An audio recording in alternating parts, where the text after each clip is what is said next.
Mesdames, Messieurs, bonjour. C'est avec un réel plaisir que nous vous retrouvons encore une fois de plus sur cette antenne, sur la 98.7 Océan FM, pour décortiquer l'actualité religieuse, politique et politique nationale. Aujourd'hui, nous avons le plaisir de recevoir M. El Hadji Malick Gueye, qui est membre du mouvement Nabil Allah. Bonjour, M. Gueye. Bonjour, M. Diouf. Bonjour, chers auditeurs et auditrices de Océan FM. C'est pour moi un réel plaisir de répondre à cette invitation. Merci beaucoup, M. Gueye. Alors, si vous avez d'autres éléments pour que nos auditeurs puissent mieux vous connaître sur votre profil, votre expérience professionnelle. Alors, je vous passe la parole. Comme ça, vous expliquez amplement nos très chers auditeurs qui est chez El Hadji Malick Gueye. Merci M. Diouf de m'avoir donné cette opportunité. En guise de présentation, comme vous l'avez si bien dit, je suis membre de l'Union musulmane culturelle et éducative Nabil Allah. Concernant le profil professionnel, je suis laborantin contrôleur qualité dans un laboratoire privé. Également, je suis prestataire de services au Centre national de transfusion sanguine. Concernant le profil associatif, je dirais que je suis un acteur de développement communautaire. Concernant les associations, pour faire un petit résumé, j'ai été membre fondateur et président du collectif des élèves et étudiants du mouvement Nabil Allah depuis 2012. J'ai passé le témoin à mes petits frères et sœurs en 2022. Je suis présentement le président du club médical de Ouakam. Je suis également président de la fondation And Taxawu détenu. Après un séjour carcéral en tant que détenu politique, nous avons fait la mise en place de cette fondation dénommée ATD And Taxawu détenu. Également, je suis le président de l'association Les Amis de la Bibliothèque Issa Samb de Ouakam, une association qui œuvre dans le domaine éducatif et dans le social, entre autres associations où je suis. Donc ça, c'est un petit résumé du profil de El Hadji Malick. Et qui est très, très riche, vraiment. Merci. Et on vous souhaite vraiment bonne continuation. Merci. Alors, M. Gueye, le mouvement Nabil Allah a été créé en quelle année et quel est son objectif? Concernant l'année exacte, là, je pense que vous me prenez au dépourvu. Je dirais d'abord concernant le mouvement Nabil Allah, si on essaie de disséquer le terme, nous avons Nabi et Allah. Nabi qui signifie le prophète Mohammed, paix et salut sur lui, et Allah qui signifie le créateur, notre Seigneur. Donc en parlant du mouvement Nabil Allah, c'est un mouvement religieux qui regroupe bien des confréries religieuses, à savoir Mouride, Tidjane, Khadr, Layen, etc. Donc nous n'avons qu'un seul objectif, c'est suivre la voie qui est tracée par le prophète Mohammed, paix et salut sur lui, pour accéder au Seigneur le Tout-Puissant. Donc c'est un mouvement qui a été fondé par Mohamed Gorgui Seyni Gueye, Khalifatullah fil Ardi, et qui a comme base, je dirais, la mosquée de la divinité à Ouakam. Tout à fait. Alors, vous avez dit tout à l'heure que votre mouvement regroupe pratiquement tous les tariqa, Mouride, Tidjane, Khadr et Layen.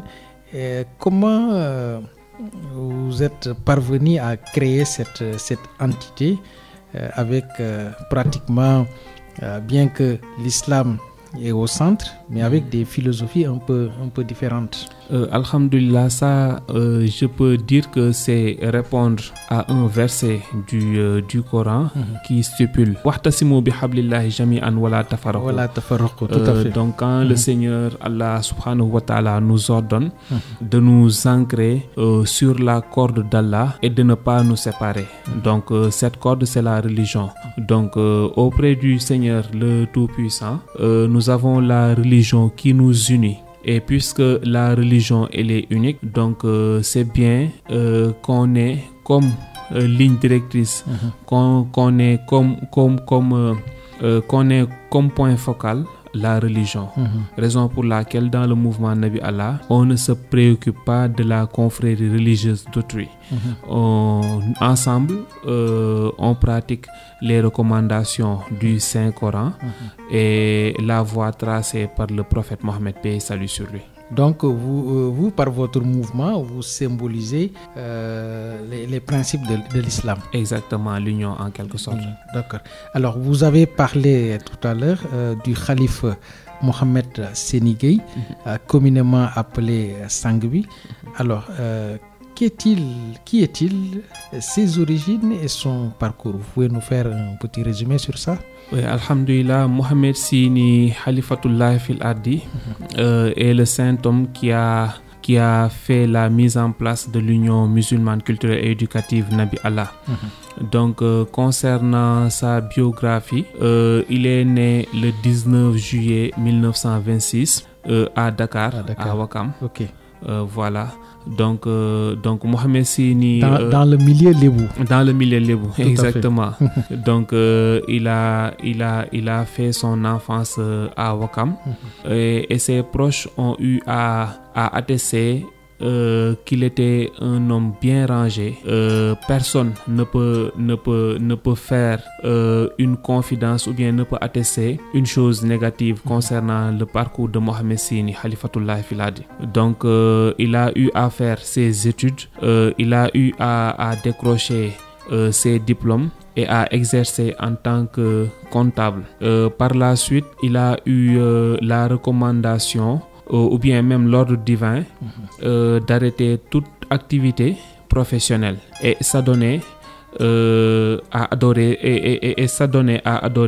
son Seigneur, Allah, notre Seigneur, Allah le Tout-Puissant. Tout à fait. Donc après la retraite spirituelle, Mohamed Sini Khalifatullah fil Ardi a eu des révélations qui émanent d'Allah subhanahu wa ta'ala et ces recommandations lui donner l'obligation d'appeler les fidèles, d'appeler les jeunes à cesser toute activité qui n'est pas en phase avec la droiture et de s'adonner à la pratique de l'islam. Donc en quelque sorte, on peut dire que la vie de Mohamed Sini était une vie bien tracée. Il a eu à redresser pas mal de jeunes, nos parents. Il a eu à bâtir la mosquée de la divinité. Il a eu à faire son appel le 6 mars 1977 et depuis ce jour, il y a pas mal de foule, il y a pas mal de monde qui vient auprès de lui pour requérir, pour se ressourcer. Tout à fait. Exactement. D'ailleurs, on reviendra sur ces détails-là parce que c'est très intéressant.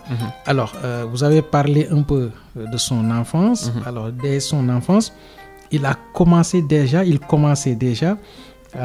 à donner des signes d'un futur érudit, n'est-ce pas? Effectivement. Okay. Alors, son apprentissage coranique, il l'a fait où dans ce pays? Donc, son apprentissage, il l'a fait à Ouakam, parce que c'est bon de préciser que son papa, Feu Daouda Gueye, était un maître coranique. Ok, ça c'est intéressant. Ok, donc ses premiers pas vers l'islam ont été édifiés par son propre père. Ok, alors, dans l'histoire religieuse du Sénégal, alors beaucoup d'érudits sénégalais ont fait un apprentissage théologique, soit en Mauritanie ou à l'intérieur du Sénégal. Alors, qu'en est-il réellement pour le khalife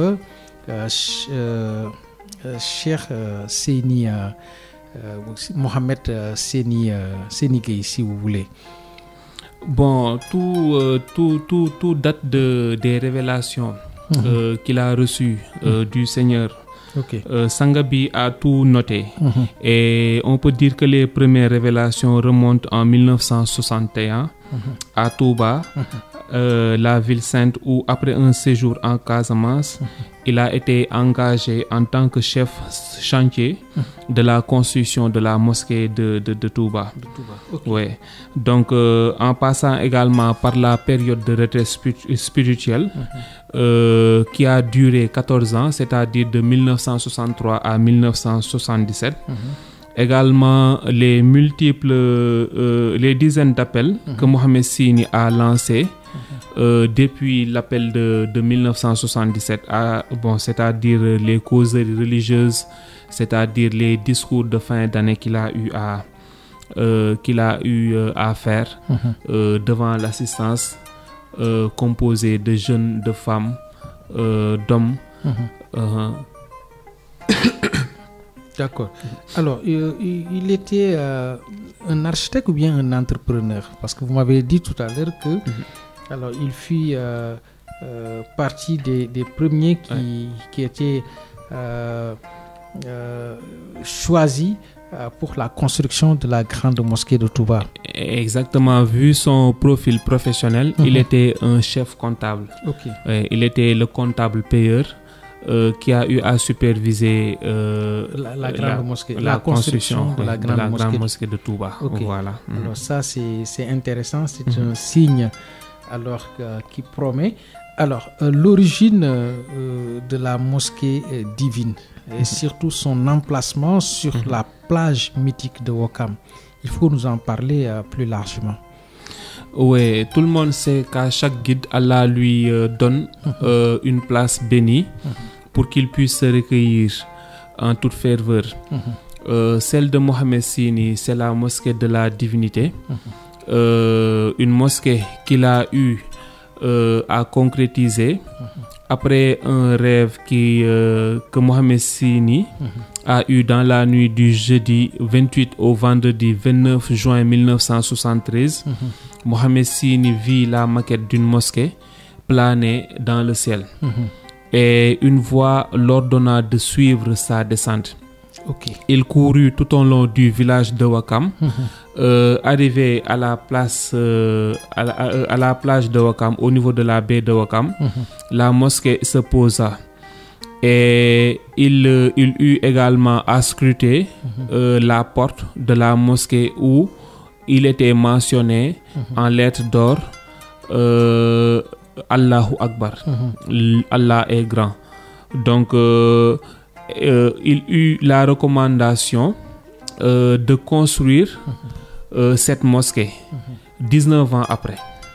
19 ans après. Ouais, il eut la recommandation de construire cette mosquée 19 ans après. Auparavant, ça dit que la mosquée lui avait été montrée sous forme de maquette. Maintenant, il a eu également à dessiner la maquette de la mosquée. Qu'on lui avait montré en rêve. Voilà.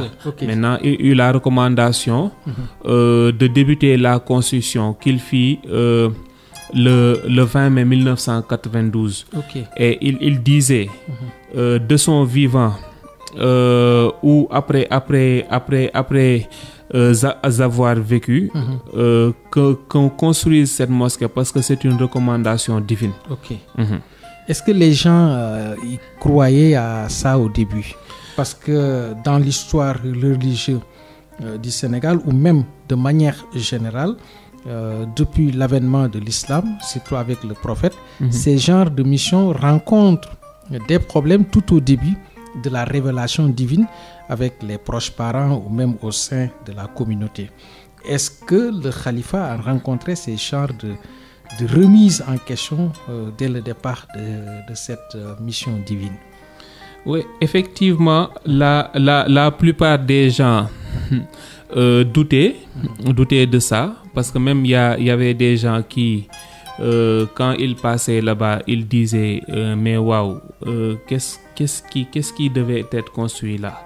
Mais lui, vu qu'il a eu l'ordre de construire cette mosquée.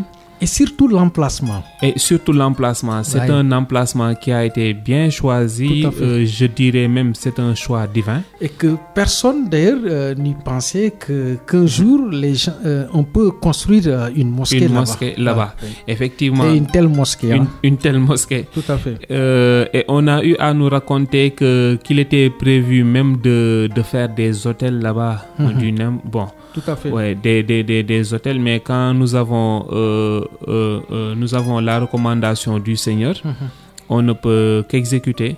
Donc c'est le Seigneur qui a bien voulu qu'à cet endroit réservé, qu'on construise. Il a été réservé. Ouais, exactement. Et le moment venu, voilà. Donc, et ça c'est intéressant. Alors, le Sénégal est un pays où vivent 95% de musulmans. Et 5% de croyants catholiques. Alors, quelles sont vos relations avec ces différents foyers religieux? Oui, comme on l'a si bien précisé, dans le mouvement Nabila, on voit des Tidjanes. Moi qui vous parle, je suis Tidjane et j'ai eu à prendre même le wird du Tariqa. Cheikh Ahmed Tidjane. Nous avons des mourides, nous avons d'autres confrères religieuses. Ça, c'est un parfait exemple de l'union que nous avons, l'union des confréries que nous avons dans le mouvement Nabi Allah. Ça, c'est un exemple que le guide Mohamed Sini Khalifatullah Filadi a eu à instaurer de par ses relations amicales qu'il avait envers les chefs religieux. Et même lors de la construction lors de l'inauguration de la mosquée le 5 octobre 1997, Mohamed Sine Khalifatullah Filadi a eu à envoyer des lettres d'invitation aux chefs religieux pour qu'ils puissent venir assister à la concrétisation de ce joyau, je dirais. Tout à fait. Alors, mais est-ce que, parce que vous, je voulais dire que vous êtes dans une entité, surtout on connaît l'histoire de Dakar, l'histoire également des Lébou. Alors, comment vous faites la jonction entre, par exemple, les Layènes qui sont à côté de vous? Est-ce que vous entretenez d'excellentes relations? Oui, parfaitement, parce que je dirais même que c'est la communauté Lébou, comme on l'a si bien précisé. Mohamed Sini, c'est un Lébou. Et vous n'êtes pas sans savoir également que Mam Limamoulaye également, c'est un parent Lébou. Donc, on dirait que c'est la même famille. En fait, c'est la famille Lébou. Mam Limamoulaye, nous avons des adeptes de Mam Limamoulaye dans l'union Nabi Allah. Et même, nous avons la couleur blanche qui nous caractérise. Et parfois même, il y a des gens qui ont l'habitude de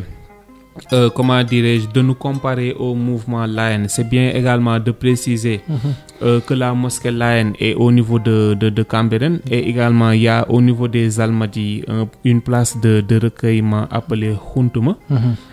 Donc là, au niveau de la mosquée de la divinité, son emplacement c'est Wakam. Nous avons d'excellentes relations avec la famille Layène. Et même lors de l'appel, on voit une délégation qui quitte la mosquée de la divinité pour partir là-bas. Donc nous avons de très belles relations, très bonnes relations. Tout à fait. Même en dehors des Layènes, particulièrement partout en Sénégal, ou partout, pardon, vous m'excusez, partout au Sénégal, voilà, vous avez d'excellentes relations avec les autres foyers religieux. Et ça, c'est le Sénégal qui est comme ça. Alors, vous avez parlé tout à l'heure des questions de couleur.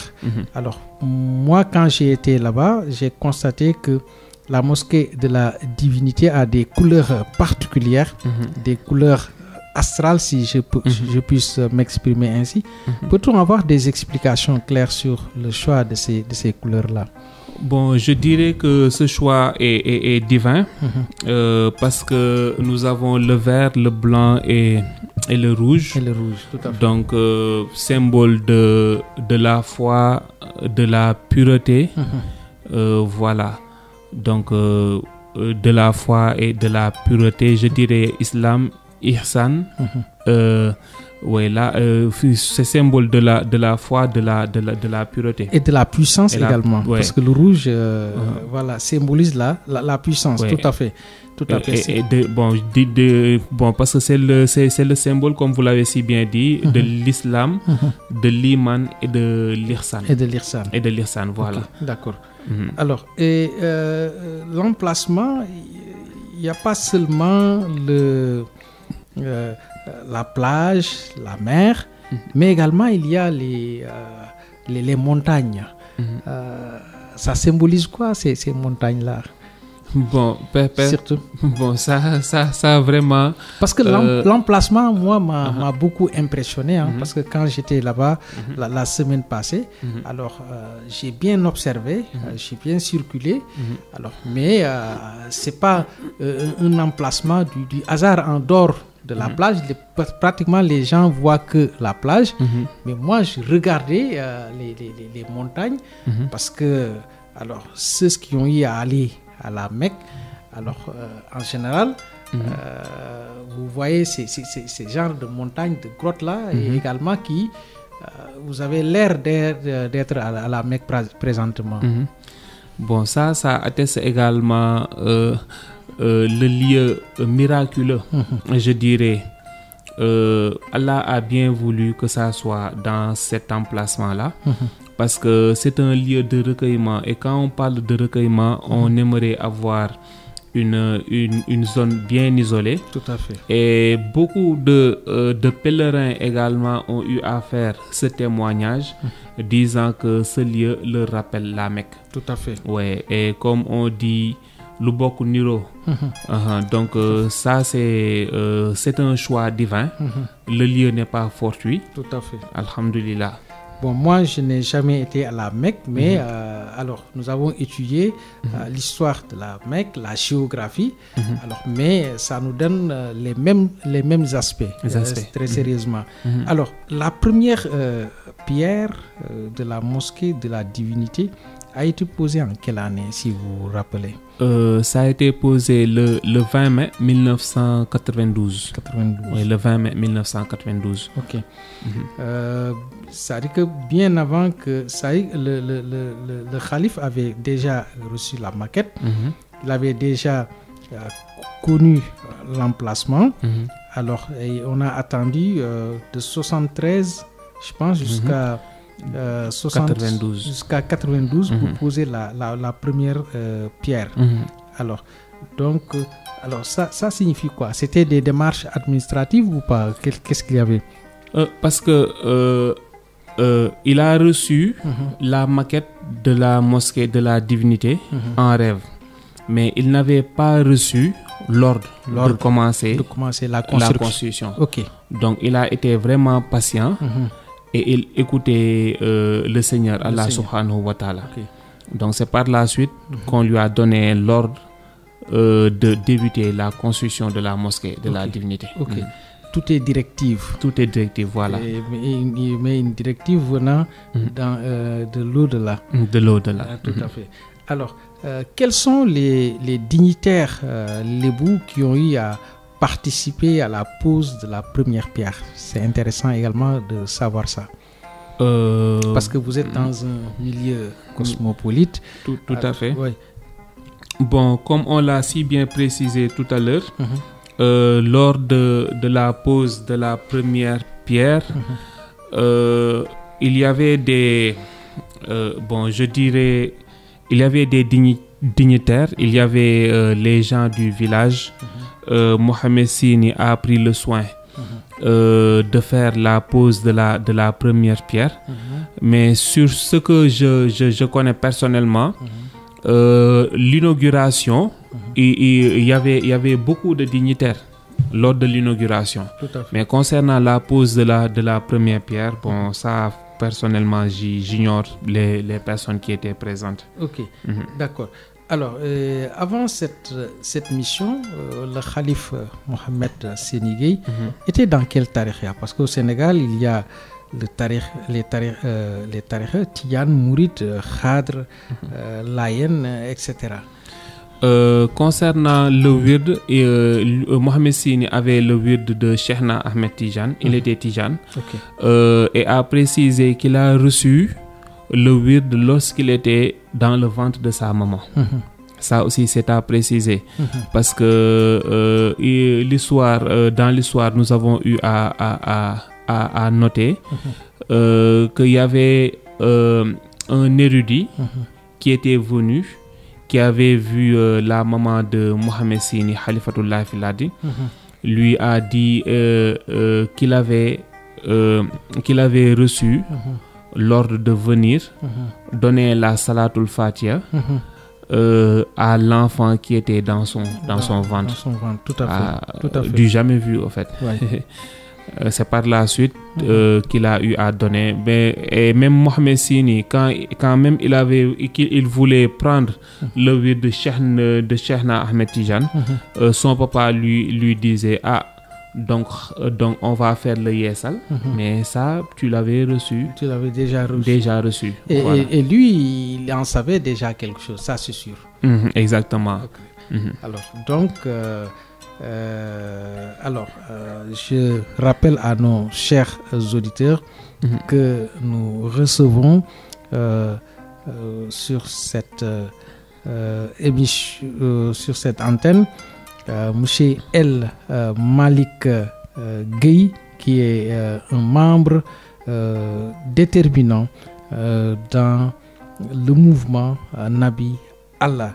Alors, Monsieur Gueye, la maquette divine de la mosquée, d'après nos recherches, était sans coupole, n'est-ce pas? Et il semblerait que c'est le calife Mohamed Séni qui a ajouté ce coupole-là. Pouvez-vous nous en donner des explications sur ce coupole? Effectivement, parce que lorsqu'il a vu la maquette de la mosquée, on lui a également fait savoir que la place où devait résider cette coupole, c'était une porte qui menait vers le ciel. Okay. Donc ça également, c'est le lieu de le préciser. Mais comme vous savez, vu que nous sommes... Bon, ça c'est l'entendement humain en fait. Donc si on laissait de l'espace à l'intérieur, on sait que la pluie allait venir, allait entrer dans la mosquée. Raison pour laquelle on a fait la coupole pour ne serait-ce marquer cet emplacement qui est vraiment miraculeux. Ok. Et à l'origine de cette maquette, il y a eu toujours l'accompagnement de ces deux minarets, n'est-ce pas? Ok. Vous en dites quoi? Ça ajoute une touche particulière à cette mosquée. Et même il y a beaucoup de fidèles qui lisent l'écriture Allahu quand nous avons une position de profil à la mosquée. Il y a même des personnes qui lisent Lillahi, les deux lames et la coupole qui forment le halkouber, comme on dit en arabe. Donc je dirais que c'est vraiment un miracle d'Allah subhanahu wa ta'ala. Tout à fait. Tout à fait. Rien n'est fortuit. Ok, tout à fait. Alors, la construction de la mosquée, bien qu'une construction d'une mosquée ne prend jamais fin, parce que toujours on renouvelle, on essaie de rendre beaucoup plus jolie à chaque instant. Alors, mais la mosquée de la divinité a été construite en combien de temps? Ça a été construit en 5 ans et 5 mois précis. En 5 ans, 5 mois. De 1992 à 1997. Le 20 mai 92 concernant le début de la construction, qui s'achève le 5 octobre 1997. Donc 5 ans, 5 mois. Donc c'est comme un signe qui nous fait penser aux 5 prières. 5 ans, 5 mois. 5 mois. Ça, c'est un signe révélateur. C'est un signe révélateur, pardon. Alors, sur quel financement? Bon, concernant les financements, c'est avec la participation des bénévoles, des Wakamois, des sympathisants qui venaient donner leur contribution personnelle. Voilà, mais on n'a pas eu de gros financement qui émanent de l'État. Tout à fait. Okay. Donc on a eu que la participation des fidèles. Et même Mohamed Sini, Khalifatullah Fila, dit quand une personne venait le voir pour lui donner quelque chose en ziara, Mohamed Sini prenait la peine de lui demander est-ce que ça c'est un ziar pour ma personne ou bien c'est pour la mosquée. Si c'est pour la mosquée, il avait pris le soin de faire la séparation. C'est-à-dire la première poche c'est pour la mosquée, l'autre poche c'était pour lui. Tout à fait. Il ne lui est jamais arrivé un moment qu'il mélange sa poche personnelle à la poche de la mosquée. Donc ça également c'est un signe de droiture. Tout à fait. Tout à fait. Et ça nous l'avons vu ce modèle-là, surtout chez les parents mourides également qui ont construit la grande mosquée de Touba, par fonds propres. Et ça c'est pratiquement dans tous les milieux musulmans sénégalais, et que nous saluons vraiment ces gestes très nobles et déterminants. Alors, revenons un peu encore sur l'emplacement de la mosquée de la divinité. Alors, je l'ai dit tout à l'heure, mais c'est important. Pourquoi je reviens sur cette question-là? En face de la mer, l'emplacement en face de la mer, l'océan Atlantique. Alors, une ouverture vers le ciel, n'est-ce pas? Et la terre également vers Ouakam. Alors donc il y a la terre, la mer et le ciel, l'air. Alors donc ça, même quand vous voyagez, alors vous êtes en avion, alors donc la mosquée vous le voyez vraiment, ça fait partie même de comment dirais-je, alors des zones mythiques de Dakar. Ça apparaît même quand vous êtes en avion. Alors ça veut dire quoi? Surtout l'emplacement là. L'emplacement. Donc même l'emplacement ça fait réfléchir. Bon, moi personnellement ça me fait penser au bateau du prophète Nuh alayhi salam. Quand Allah voulut sauver le peuple du prophète Nuh. Tout à fait. Ouais, il avait demandé à Nuh de construire une pirogue. Et il y avait même les caractéristiques de la pirogue qui étaient très révélatrices. Et la pirogue était accostée au bord de l'eau. Et concernant l'histoire, on sait que toutes les personnes qui étaient montées, ou bien tous les animaux même, qui étaient montés dans la pirogue de Nuh, étaient sauvés, à l'exception de ceux qui ne voulaient pas monter. Et lorsque même Nuh construisait la pirogue, beaucoup de gens lui disaient « Toi, tu es fou ». Bon, on le démoralisait. On disait tous les gros mots concernant la construction de la pirogue de Noé. Tout à fait. Et quand il a eu l'ordre de quitter sa terre, donc il a fait son appel pour demander aux gens de venir rejoindre la pirogue, d'embarquer, voilà. Tout à fait. Il y a beaucoup certains ont répondu à son appel, d'autres ne l'ont pas fait, à l'exemple même de sa femme. Donc qui sont tous morts noyés. Tout à fait. Alors ça, c'est l'histoire des prophètes qui reviennent. Il y a des similitudes. Voilà. Tout à fait dans cette histoire-là. Alors, peut-on parler d'une chance pour le Sénégal d'avoir cette mosquée-là qui est une programmation divine, d'autant plus que il y en a d'autres dans l'histoire de l'islam qui ont été construites sur recommandation divine. Alors, on peut en citer la Kaaba a été construite, ou bien le Kaaba a été construit par recommandation ou bien sur recommandation. Le Masjid Rasoul également, Jérusalem, et même la grande mosquée de Touba. Et voilà, maintenant la cinquième, la mosquée de la divinité, qui reflète les 5 prières de l'islam, n'est-ce pas? Une source de lumière. Donc ça, c'est une chance inestimable, je dirais, que le Sénégal a. Parce que parmi les mosquées qui sont citées, nous avons 2 mosquées qui sont descendues du ciel. Tout à fait. C'est-à-dire la Kaaba et la mosquée de la divinité. Donc le Sénégal a eu la chance d'accueillir cette mosquée ici à Ouakam. Donc ça c'est quelque chose d'inestimable, à vrai dire. Et concernant même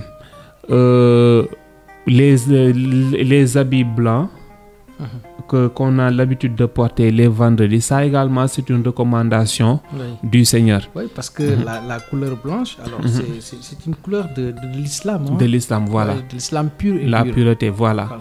Donc c'est symbole de pureté. On peut pour prier les vendredis à l'intérieur de la mosquée de la divinité. Mohamed Sini a eu l'ordre de demander aux fidèles de porter des habits blancs, des tenues blanches, uniquement les vendredis. Concernant le Juma, la prière de 14h. Mais à l'exception de la prière de 14h du vendredi, on peut porter n'importe quel habit pour venir prier à l'intérieur. Et même si on vient dépourvu d'habits blancs, il y a des gens qui accostent et qui ont des habits blancs pour donner aux fidèles. Sinon, on peut prier au couloir, dans les couloirs ou aux alentours. Rien que pour suivre les recommandations du Khalif. Alors, cela, il faut, parce que en général, ces recommandations, ce sont des recommandations qui portent des fruits. Et il faut que les gens qui viennent là-bas respectent ces recommandations pour pouvoir en bénéficier. En bénéficier, tout à fait. Alors, donc, ces 5 mosquées qu'on vient de citer tout à l'heure, si on fait un rapprochement, alors les 2 se trouvent à la Mecque, les 2 autres au Sénégal, alors et celle de Jérusalem, n'est-ce pas? Sénégal est un pays béni, n'est-ce pas? Béni, vraiment béni. alors donc, c'est vrai que alors maintenant je vais ma toute dernière question sur ça. Tout le monde sait que le Khalife Mohamed Seni Gueye était un grand légaliste. Alors, parce que l'emplacement de cette mosquée est dans un domaine maritime, n'est-ce pas? Et il a su négocier avec l'État dans les règles de l'art jusqu'à obtenir ce qu'il voulait, n'est-ce pas? Effectivement. Et nous avons eu l'autorisation de construire. Donc toutes les formalités ont été réglées concernant la construction de la mosquée dans la dite place. Son Khalif, parce que Mohamed Seni Gueye est décédé en quelle année? Il est décédé en 2007, le 12 mars 2007, au Maroc. Okay, au Maroc. Okay. Et il fut remplacé par son fils aîné, Mohamed Gueye, n'est-ce pas? Mohamed Nabi Gueye est l'actuel calife de Mohamed Sini. C'est son fils aîné. Aîné, voilà. Okay, alors, vous pouvez nous parler un peu de lui, parce que c'est important pour que nos chers auditeurs puissent savoir qui est Mohamed Nabi Gueye, l'actuel calife de Mohamed Sini Gueye Sangbi. Bon, d'abord, concernant Mohamed Nabi, à qui on salue au passage, c'est lui qui actuellement est le calife de Mohamed Sini, Khalifatullah Fladi. Bon, je dirais que c'est pas un hasard, parce que déjà, concernant son nom, il s'appelle Mohamed Nabi. Et le nom aussi, c'est Dieu qui a bien voulu qu'il s'appelle Mohamed. Qu'il s'appelle Mohamed, parce que même il a eu à le préciser que c'est Allah qui a demandé à Mohamed Sini que son fils aîné porte le nom du prophète Mohammed, paix et salut sur lui. Et aussi il a compris la mission de son papa. Il ne pouvait que continuer à appeler les fidèles sur la voie du prophète Mohammed, paix et salut sur lui, qui était la voie de Sangabi Mohamed Sini. Maintenant, est-ce que présentement les jeunes sont en train de suivre les pas, surtout au niveau de Ouakam et surtout partout à Dakar, parce que dans nos recherches, le travail qu'a laissé ici le calife Mohamed Sini Gueye commence à s'étendre au niveau du Sénégal et même partout dans le monde. Alors, quelles sont les organisations que vous faites au niveau national et international pour pouvoir surtout divulguer son message, qui est un message vraiment divin, un message très intéressant? Bon, d'abord, c'est le lieu même de rappeler la commémoration qu'on venait d'assister. C'était la commémoration de la descente spirituelle de la lumière de Isa alayhi salam sur Mohamed Sini Khalifatullah Fladi. Ça également, c'est un événement majeur que le mouvement Nabib Allah commémore chaque année. Donc il y a également l'anniversaire de la mosquée de la divinité pour le 26 juin que nous célébrons chaque année. Okay. Et également l'anniversaire de son inauguration. Parmi les événements majeurs, donc il y a également des visites de proximité. Nous avons des visites que nous faisons dans certains endroits, oui, juste pour faire connaître aux sympathisants qui était Mohamed Sini Khalifatullah Fladi. Bien vrai qu'on ne parviendra pas à le connaître réellement. Ouais, parce que l'enseignement de Mohamed Sini, il avait l'habitude de dire: ma mission est noble car elle consiste à faire de vous des hommes de valeur spirituelle, capables de servir fidèlement, honnêtement votre pays. Donc il a eu à appeler les fidèles à s'ancrer dans les valeurs religieuses, à savoir la droiture, la pureté et la foi en Dieu. Tout à fait. Donc son appel peut se résumer en ces trois termes. Donc Mohamed Sini disait: si vous avez de l'argent, allez donner ça à vos parents ou bien en guise d'adieu à vos sëriñ. Je ne suis pas un marabout. Je suis un homme de Dieu qui est venu vous réconcilier avec le Seigneur Allah le Tout-Puissant. Tout à fait. Ouais. Donc Mohamed Sini, le passage de Mohamed Sini à Ouakam restera indélébile dans nos mémoires, parce qu'il nous a forgés. Il nous a fait revivre l'enseignement du prophète Mohammed, paix et salut sur lui. Il nous a montré le droit chemin. et il a eu l'ordre d'appeler les fidèles à s'adonner, à s'ancrer dans la droiture et dans la voie religieuse. Tout à fait. Surtout dans un milieu un peu, vous m'excusez du terme, un peu compliqué. Parce que vous savez que le milieu lébou, c'est un milieu très très très traditionnel. Et ça, nous le voyons partout au Sénégal. Si vous allez dans le Baol, c'est un milieu traditionnel, sérère. Et Serigne Touba est parvenu à faire entrer beaucoup de musulmans, beaucoup de Sénégalais à convertir beaucoup de Sénégalais à l'islam. Alors, donc, en général, ce sont des missions qui ne sont pas du tout faciles, mais quand même, ils parviennent à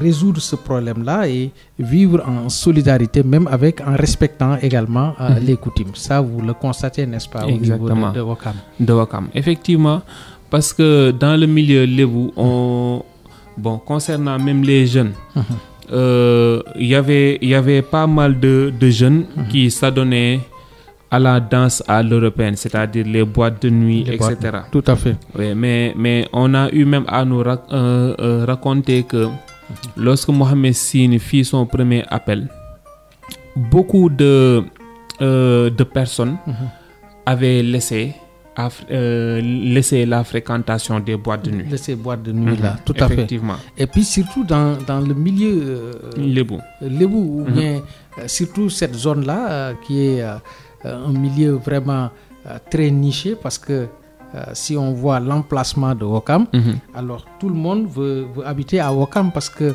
c'est une zone où vraiment il y a le luxe, il y a les boîtes, il y a les étrangers qui habitent là-bas. Donc vraiment, c'est pas le fait du hasard que Mohamed Seni Gueye est originaire de cette entité-là, pour pouvoir bien réduire ces incohérences-là avec la religion musulmane. Pour mettre beaucoup de jeunes sur la droiture, sur le droit chemin. Alors, parlons un peu de ces écrits. Vous pouvez nous en dire quelque chose? Oui, concernant ces écrits, il y avait des... comment dirais-je il y avait des causeries religieuses que Mohamed Sini profitait pour parler aux jeunes, pour parler aux populations. Parmi ces causeries, nous avons des déclarations, à l'exemple de la déclaration du Khalif du 1er janvier 1981, lorsqu'il disait: qui, si ce n'est Allah, peut nous approvisionner en eau et en nourriture en quantité suffisante? Qui peut nous préserver des calamités naturelles et éloigner de nous la faim, la maladie et la misère? L'homme, pour manifester ses capacités intellectuelles, se propose de relever le défi du ciel dont il ignore souvent les causes. Mais hélas, parce que humain, il baisse souvent les bras devant un phénomène extraordinaire. Si nous sommes tous fidèles à la volonté de Dieu, il nous bénira. Cette fidélité consiste à le louer matin et soir en lui demandant de nous pardonner nos péchés. Au peuple de la terre, cessons de pratiquer l'adultère, de dire des mensonges, de faire du mal ou d'avoir l'intention de le faire, car de tels actes ruinent nos cœurs et nous prédisposent au malheur. Un homme sans culture ni foi est un homme égaré. Il agit, marche et regarde dans les ténèbres. Il ne peut être sûr de ce qu'il fait, ni de ce qu'il ambitionne. C'est dire que la culture est au début et à la fin du développement intégral de l'homme. Il y a beaucoup de discours, il y a beaucoup de déclarations que Mohamed Seni a eu à faire. Tenu envers les fidèles. Les fidèles. Tout à fait. Et surtout les sympathisants qui venaient assister à son discours. Exactement. Et vraiment, c'est un discours plein, ou bien ce sont des discours pleins d'enseignements. Alors, et qui a fait ses fruits, d'autant plus que si vous venez à Ouakam, alors vous constatez que vraiment les jeunes maintenant s'adonnent aux principes de l'islam, n'est-ce pas? Exactement. Alors, monsieur Gueye, alors on va tourner un peu cette page. Vous avez quelque chose à rajouter avant d'attaquer la deuxième partie du débat? Bon, peut-être pour faire par ricochet, terminer juste avec une déclaration du calife Mohamed Sini Khalifatullah Filadi, qui fut la déclaration du dimanche 1er janvier 1984. Allez-y, ça nous intéresse beaucoup. Exactement. Il disait: Sénégalais, Sénégalais, chers compatriotes, l'heure de la vérité a sonné et nous devons être conscients de nos devoirs et de notre droit de vivre en paix. Depuis des années, nous traversons une crise économique d'une ampleur que le Sénégal n'a jamais connue jusqu'à nos jours. Et pourtant, nous sommes en majorité des musulmans, pieux, courtois, généreux. Pourquoi alors cette situation préoccupante? Sommes-nous coupables d'une quelconque désobéissance à la volonté de Dieu? Si oui, cherchons ensemble les voies et moyens de nous réconcilier avec le Tout-Puissant, afin que nous puissions arriver à vivre dans un Sénégal plus prospère. La foi religieuse est une lumière qui anime la conscience des hommes de bonne volonté. Sénégalais, Sénégalais, je suis un guide spirituel élu calife de Dieu sur terre. À ce titre s'ajoute celui de Wali. Ainsi, je deviens un conseiller pour les valeurs morales, culturelles et traditionnelles. Nous avons le devoir de nous unir pour combattre la maladie, la malnutrition et la misère. Pour cela, il faudrait que nous soyons honnêtes d'abord, justes et sincères en toutes circonstances, et ensuite déterminés à faire revivre toutes nos valeurs morales, culturelles et traditionnelles pour faire reconnaître notre civilisation africaine. Nous avons le devoir de combattre l'alcoolisme, la prostitution et la violence sous toutes ses formes. Okay. Tout ce que l'islam rejette, on le voit dans son discours. Exactement. Et ça, c'est important. Alors, merci pour cette belle page et pour ces écrits très, très intéressants du calife Mohamed Sini Gueye. En tout cas, moi, j'ai été à Ouakam et j'ai été vraiment... j'ai ressenti des moments de bonheur interne. Alors, et moi, je me suis dit, dès que je serai de retour, alors je ferai tout pour avoir un des membres de cette communauté-là, pour l'inviter, pour qu'on puisse discuter. Et vraiment, je pense que nos chers auditeurs seront satisfaits quand ils vont entendre ce débat-là. Alors, merci monsieur Gueye qui est là, qui est membre du mouvement Nabil Allah, alors qui était venu nous voir et qu'on discute sur les œuvres, sur les réalisations de ce grand homme religieux, de ce grand érudit de l'islam qui est Mohamed Sini Gueye. Alors, et que qu'Allah nous bénéficie de ces bienfaits. Voilà. Merci Mohamed El Malik. Alors, on va un peu parler de toute autre chose. Alors, si vous voulez, on parle de la situation du pays présentement en tant qu'intellectuel, professionnel. Alors, le Sénégal vit une page sombre de son histoire avec des détournements de centaines de milliards. Alors, votre réaction lorsque vous avez entendu le rapport de la Cour des comptes? Alhamdulillah. Bon, concernant le rapport de la Cour des comptes, concernant l'actualité actuelle, donc je dirais que ça c'est témoin de la crise que nous traversons, qui n'est ni économique ni scientifique, mais elle est essentiellement spirituelle. Tout à fait. Donc quand on dit que la crise elle est spirituelle, ça signifie que les solutions doivent être recherchées dans la spiritualité, à savoir le retour aux valeurs. Et ça, le texte que vous venez de lire tout à l'heure, alors le calife l'a bien énuméré là-bas. Exactement. La droiture. La droiture. Tout à fait. Ça, c'est un point cardinal parce que on ne peut pas être plus sage qu'Allah, le Seigneur, le Créateur. Allah a dit dans le Saint Coran, La yuhayyiru ma bi hawmin hatta yuhayyiru ma bi anfusihim.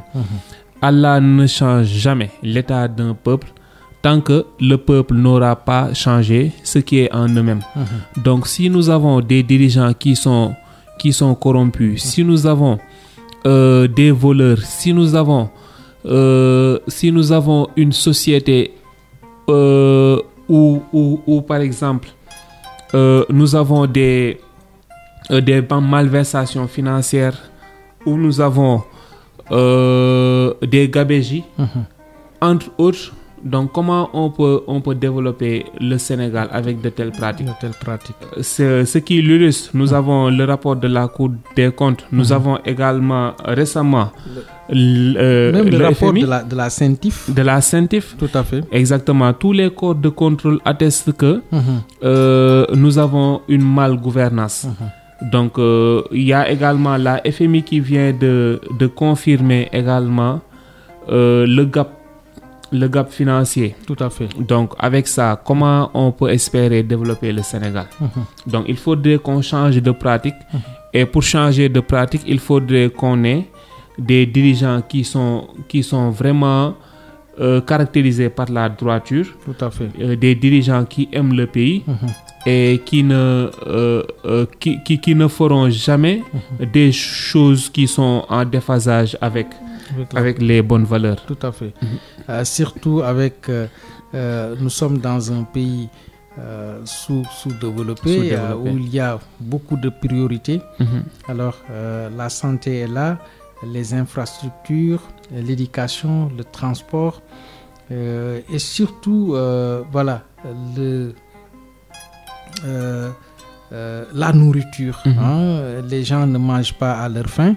Alors si vous voyez que des gens, des politiciens, alors détournent des centaines de milliards, donc le mal est si profond que ça. Si profond que ça, effectivement. D'accord. Alors le nouveau régime a posé des actes de bonne gouvernance, 1 an déjà au pouvoir, du duo Bassirou Diomaye Faye et du PM Premier ministre Ousmane Sonko. Peut-on parler de bilan positif pour le moment? Exactement, avec le tandem Diomaye-Sonko, nous avons un bilan positif, très positif même, parce que ne serait-ce avoir montré les malversations financières qui dataient d'antan, qu'ils ont hérité du régime sortant, ne serait-ce cela, nous avons un bilan satisfait. Parce qu'il fallait faire l'état des lieux, montrer aux Sénégalais que nous avons des gouvernants qui nous ont endettés jusqu'au cou. Nous avons des dirigeants qui s'enrichissaient sur le dos du peuple. Du contribuable sénégalais. Tout à fait. Donc, si ne serait-ce cela, moi je dis que le bilan est satisfaisant. Et nous avons eu à voir des changements concernant les pratiques qu'on voyait. Donc, les corps de contrôle, les corps de contrôle cette fois-ci sont beaucoup plus sévères que comment dirais-je? Oui, ils sont beaucoup plus stricts maintenant. Voilà. Tout à fait. Quand on entendait le président sortant qui disait que il y a des dossiers, il y a des dossiers dans lesquels j'ai posé mon coude. Tout à fait. Donc ça c'est un signe de malgouvernance. Exactement. Nous avons également les pouvoirs exécutifs, législatifs et judiciaires qui sont nettement séparés.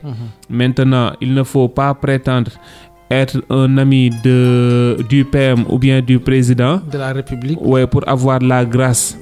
Ça c'est banni, des pratiques qui sont bannies. Nous avons également lors du DPG du PM, nous avons vu des orientations qui donnent espoir d'un futur radieux pour le pays, le Sénégal. Tout à fait. Alors,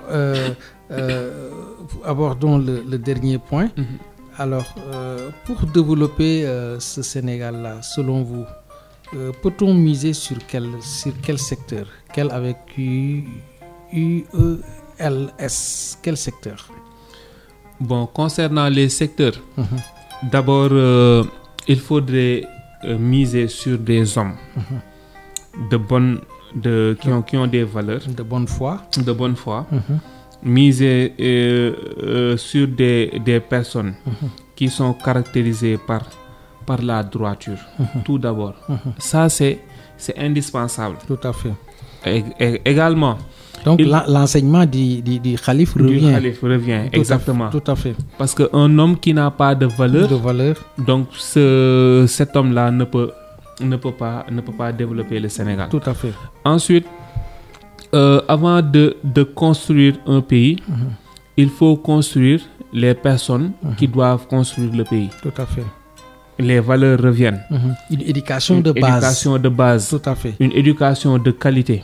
Et il faut que les gens également aillent au travail pour ne pas faire de la politique simplement pour arriver à un niveau supérieur de responsabilité et que finalement on est là pour s'enrichir également. Il faut bannir cette pratique-là, n'est-ce pas? Exactement.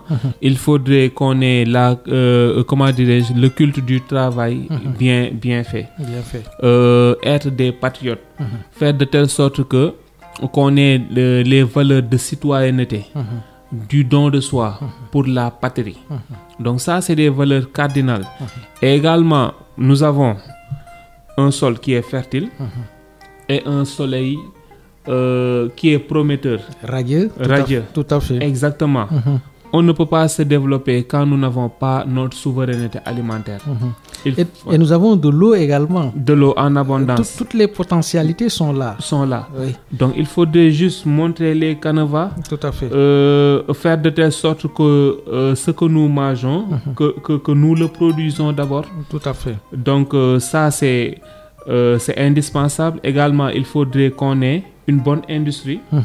L'industrialisation. L'industrialisation. Ok. Parce que ce qu'on constate maintenant, les jeunes Sénégalais, alors par manque d'emploi, ne font que du commerce. Vous les voyez partout dans les rues, dans les grands artères à Dakar. Alors ils ne font que du commerce. Que du commerce. Et que le commerce, sérieusement, ne développe pas un pays. Et effectivement. Donc il faudrait que chaque individu se sente indispensable pour le développement du Sénégal. Ne pas se dire que nous avons nos gouvernants qui sont là et qui sont des messies à tout faire. Non. Chacun doit participer au développement de sa nation. Montrer les vrais leviers de développement. Il y a l'industrie. Il faudrait qu'on puisse se substituer aux exportations, faire de telle sorte qu'on ait une entrée de devises locales. Tout à fait. Parce que cette chaîne de valeur là qu'on peut créer, le potentiel ou bien le nombre d'emplois qu'on peut créer grâce à l'industrialisation.